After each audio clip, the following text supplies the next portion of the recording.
Hello guys, welcome yet again to my YouTube channel. I hope कि आपको हमारे videos अच्छे लग रहे होंगे। अगर आपने अभी तक इस चैनल को सब्सक्राइब नहीं किया है तो आपसे रिक्वेस्ट है कि प्लीज इस चैनल को सब्सक्राइब कर लीजिए एंड हेल्प अस ग्रो। चलिए, इस वीडियो में जो हम पढ़ने वाले हैं वो है क्लास 10th बायोलॉजी का पहला चैप्टर यानी कि लाइफ प्रोसेसेस। अब आपको पता ही है कि इस चैप्टर से जुड़े हुए प्रीवियस वीडियोस में हमने काफी कुछ देखा है। जैसे इसके जस्ट पहले वाले वीडियो में हम ह्यूमन न्यूट्रिशन को डील कर रहे थे, जिसमें कि एक ह्यूमन एलिमेंट्री कैनाल की चर्चा चल रही थी, कहां पर कौन से पार्ट में क्या क्या डाइजेशन वगैरह क्या कैसे होता है। तो स्टमक तक की बातें हो गई थी। हमने देखा था कि बकल कैविटी से स्टार्ट होता हुआ, माउथ से होता हुआ ऑसोफेगस, देन स्टमक। स्टमक में कौन कौन से पार्ट्स हैं, क्या क्या क्या काम है, वहां तक की बातें हो गई थी। स्टमक के बाद जिस फूड को जहां जाना है, जहां पहुंचना है, वो है हमारा स्मॉल इंटेस्टाइन। इंटेस्टाइन दो है ना, स्मॉल इंटेस्टाइन और लार्ज इंटेस्टाइन। स्मॉल इंटेस्टाइन के बारे में कुछ बातें हम पहले तो जान लेंगे कि स्मॉल इंटेस्टाइन जो है, it is the site for complete digestion. Complete digestion, ठीक है। यानी कि स्मॉल इंटेस्टाइन में आके फूड का सारा कंपोनेंट का टोटल डाइजेशन, यानी कि जितने भी न्यूट्रिएंट्स हैं वो अपने स्मॉलेस्ट कॉन्स्टिट्यूएंट्स में यहीं पर आकर टूटते हैं। जैसे हमने देखा था ना कि माउथ के अंदर जो बकल कैविटी था, वहां पर स्टार्च का डाइजेशन हुआ था, बट वो पार्शियल डाइजेशन था। उसी तरह बात करें कि स्टमक में प्रोटीन का डाइजेशन हुआ था पेप्सिन की मदद से, लेकिन that too was partial digestion.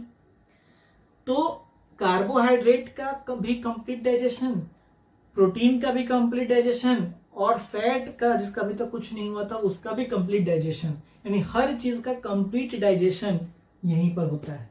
इसलिए site of digestion, complete digestion in humans is small intestine. जब हम ये बोलते हैं कि ये साइट ऑफ कंप्लीट डाइजेशन है, तो मतलब हम ये बोलेंगे, जानेंगे कि कंप्लीट डाइजेशन के बाद कौन से न्यूट्रिएंट किस फॉर्म में चेंज हो जाते हैं।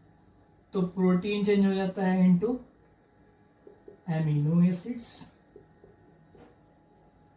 ठीक है। इसके अलावा बात करें फैट्स की, ये चेंज हो जाएंगे फैटी एसिड्स प्लस ग्लाइसेरॉल्स, ठीक। प्रोटीन हो गया, फैट्स हो गया, एंड कार्बोहाइड्रेट्स। कार्बोहाइड्रेट्स ये ट्रांसफॉर्म होके ग्लूकोज। तो ये जो न्यूट्रिएंट्स हैं, ये जब अपने इस फॉर्म में चेंज हो जाएंगे तो माना जाएगा कि उनका कंप्लीट डाइजेशन हो गया। तो उनका वो अपने इस फॉर्म में यही स्मॉल इंटेस्टाइन में आकर चेंज हो जाते हैं, यानी सारा का सारा प्रोटीन एमिनो एसिड बन जाता है, सारा का फैट जो है वो फैटी एसिड और ग्लाइसरॉल में चेंज हो जाता है, और कार्बोहाइड्रेट्स जो है वो ग्लूकोज में चेंज हो जाता है। ये इनका सिंपलेस्ट फॉर्म है, यानी कि इनका कंप्लीट डाइजेशन इसी स्मॉल इंटेस्टाइन में आके हो जाता है। तो सबसे पहले बात ये थी कि it is the site for complete digestion. दूसरी बात है कि it is the longest part. वैसे तो इसके नाम के आगे स्मॉल लिखा हुआ है और लार्ज इंटेस्टाइन में लार्ज है, लेकिन इसमें बोल रहे हैं कि लॉन्गेस्ट पार्ट है क्योंकि इसका लेंथ ज्यादा है, लार्ज इंटेस्टाइन से ज्यादा लंबा है। इनफैक्ट लार्ज इंटेस्टाइन से ही नहीं, ये पूरे के पूरे एलिमेंट्री कैनाल का सबसे बड़ा पार्ट है, सबसे लंबा पार्ट है। It is the longest part of alimentary canal. ये क्वेश्चन आ सकते एग्जाम में कि name the longest part of alimentary canal, तो क्या होगा आंसर? Small intestine. तो फिर इसको स्मॉल और उसको लार्ज क्यों बोलते हैं? क्योंकि स्मॉल इंटेस्टाइन का वॉल जो है वो पतला होता है और लार्ज इंटेस्टाइन में चौड़ाई ज्यादा है, विड्थ ज्यादा है, मोटा मोटा वॉल है, इसलिए वो लार्ज है और ये स्मॉल है। नहीं तो लंबाई की बात करें तो ये लार्ज इंटेस्टाइन ही नहीं, पूरे के पूरे एलिमेंट्री कैनाल का सबसे लंबा पार्ट है, ठीक है। तो ये site for complete digestion, it is the longest part of alimentary canal. इसमें हम बात करें कि जो स्मॉल इंटेस्टाइन है, इसके रीजन्स की, स्मॉल इंटेस्टाइन में 3 रीजन्स, स्मॉल इंटेस्टाइन में 3 रीजन्स। एक है ड्यूडेनम, एक है इलियम और एक है जेजुनम। ठीक है, ये क्या है? ये टाइप्स ऑफ स्मॉल इंटेस्टाइन नहीं, स्मॉल इंटेस्टाइन के 3 रीजन्स, तो ड्यूडेनम, इलियम और जेजुनम। उसमें भी स्मॉल इंटेस्टाइन तो सबसे बड़ा पार्ट है ही। अब इसके रीजन्स में भी हम बात करें तो सबसे ज्यादा लंबा पार्ट है वो ड्यूडेनम है। ठीक, चलो तो ड्यूडेनम, इलियम और जेजुनम से मिलकर बना है हमारा स्मॉल इंटेस्टाइन। ठीक, जहां पर कंप्लीट डाइजेशन हो रहा है, जहां पर कंप्लीट डाइजेशन होने के साथ साथ ये सबसे लॉन्गेस्ट पार्ट है, ये बात बता दी गई। और डाइजेशन होता है तो कौन सा न्यूट्रिएंट किस फॉर्म में चेंज हो जाता है, ये भी इंपॉर्टेंट है, आपसे पूछा जा सकता है। एक बात क्या है कि हर्बीवोर्स की अगर हम बात करें, यानी कि जो ग्रास ईटिंग एनिमल्स हैं, देखा गया है जनरली कि कार्निवोर्स की तुलना में उनका स्मॉल इंटेस्टाइन और भी ज्यादा बड़ा होता है, बिकॉज सेलुलोज जो है, यानी ग्रास में जो सेलुलोज मिला हुआ है उसको डाइजेशन के लिए ज्यादा बड़ा सरफेस एरिया चाहिए होता है। तो इसलिए जो ग्रास ईटिंग एनिमल्स यानी जो हर्बीवोर्स एनिमल है, उनका स्मॉल इंटेस्टाइन जो है वो ज्यादा बड़ा होता है देन द कार्निवोर्स। ये भी एक इंपॉर्टेंट चीज आपके एनसीईआरटी टेक्स्ट बुक में लिखा हुआ है, इसको हम याद नोट करेंगे, याद करेंगे।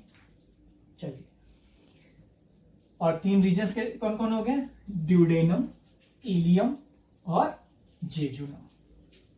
ठीक है, इसके अलावा एक बात क्या है कि इसके अंदर में अगर हम बात करें ना, यानी कि इसके अंदरूनी पोर्शन में बात करें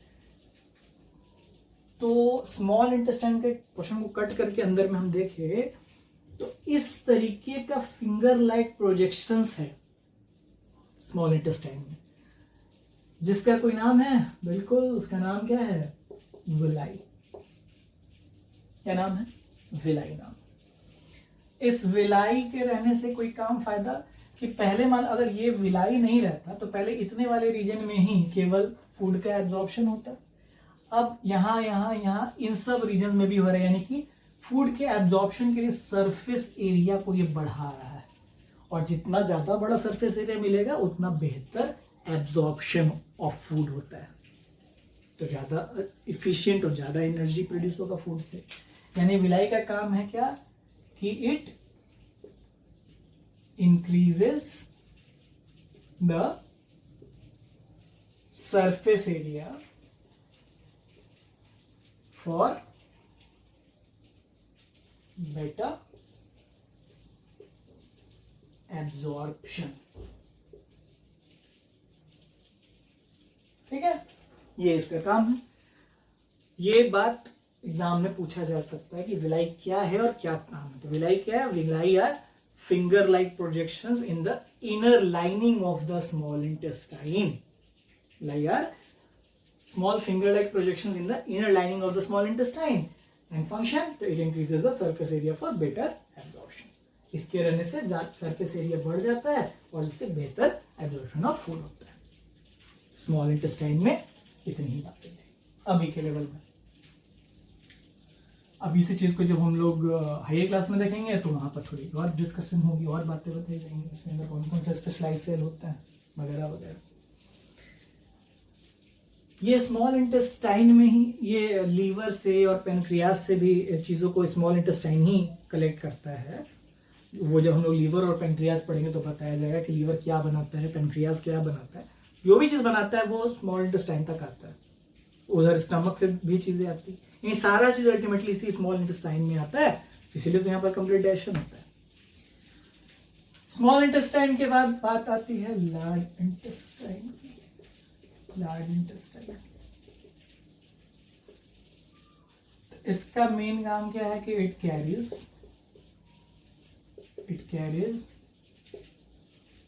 undigested and unabsorbed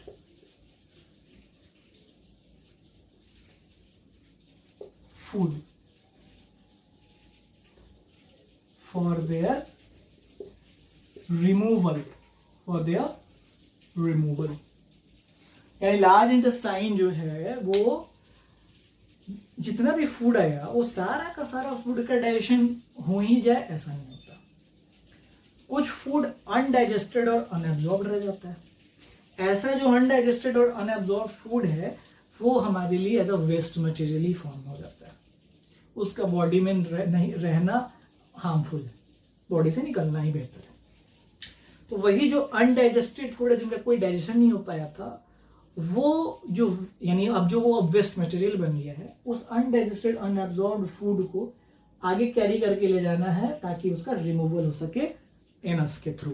alimentary canal में देखा था कि माउथ से एनस तक, तो एनस के थ्रू अल्टीमेटली निकलता है फिसल मैटर के फॉर्म में।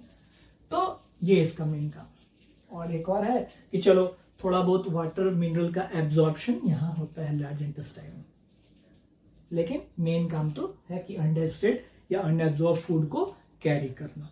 ठीक, स्मॉल इंटेस्टाइन के बारे में एक चीज बताना ये रह गया था कि वो स्ट्रक्चर कैसा था। वैसे तो एलिमेंट्री कैनाल का फोटो देख के हमको समझ में आ ही रहा है कि tubular structure, highly coiled structure. Large intestine भी एक क्वाइल्ड स्ट्रक्चर ही, लेकिन स्मॉल इंटेस्टाइन और भी ज्यादा क्वाइल्ड है, घुमावदार स्ट्रक्चर। हाँ, लेकिन लार्ज इंटेस्टाइन स्मॉल इंटेस्टाइन से विड्थ में ज्यादा बड़ा, मतलब इसकी चौड़ाई ज्यादा मोटा है, इसीलिए इसका नाम है large intestine.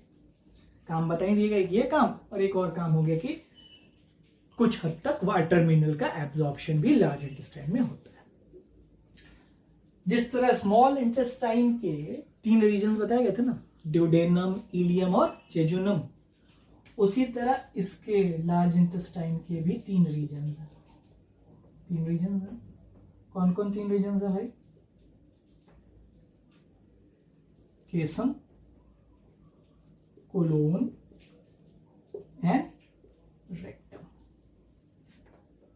केसम, colon and rectum. ठीक, ये क्या है? अलग अलग हिस्से लार्ज इंटेस्टाइन के, केसम, कोलोन और रेक्टम। इसी केसम वाले रीजन में एक प्रोजेक्शन निकला हुआ रहता है।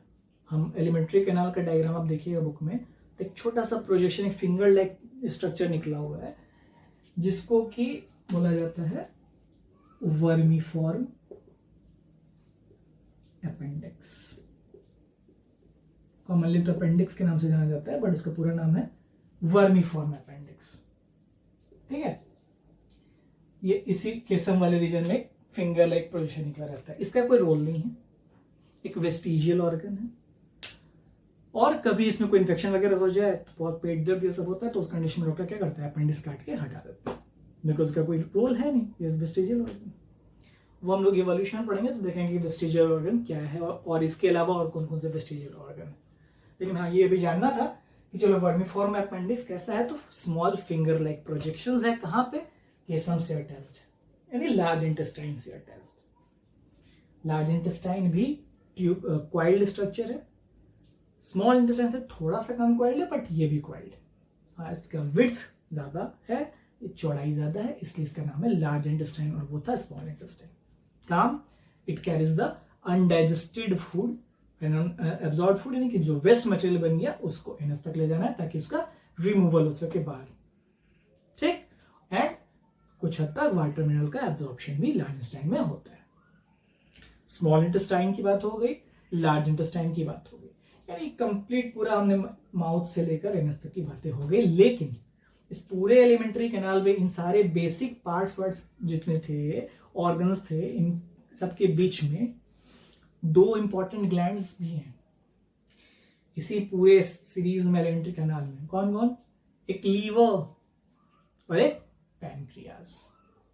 लीवर एंड पैनक्रियाज, तो उसको हम लोग देखेंगे but next video, because liver और पैनक्रियाज को एक साथ हम लोग देखेंगे और थोड़ा सा स्पेशलाइज्ड फॉर्म में देखेंगे।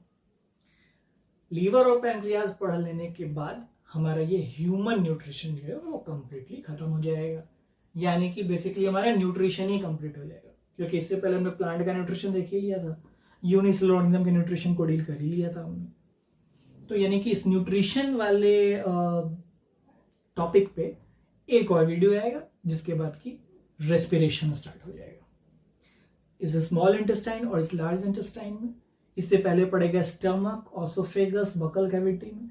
उन सारे को आप अगर एक साथ पिछले वीडियो को और इस वीडियो को देखिएगा बिना स्किप किए हुए, तो बहुत सारी बातें आपकी क्लियर हो ही जाएंगी। आई होप कि आपको ये वीडियो पसंद आया होगा। अगर आपको ये वीडियो अच्छा लगा हो तो प्लीज इसे लाइक कर दीजिए, और एक बार फिर से आपसे वही रिक्वेस्ट रहेगा कि प्लीज इस चैनल को सब्सक्राइब कीजिए। घर पर रहिए, सुरक्षित रहिए, पढ़ते रहिए। धन्यवाद।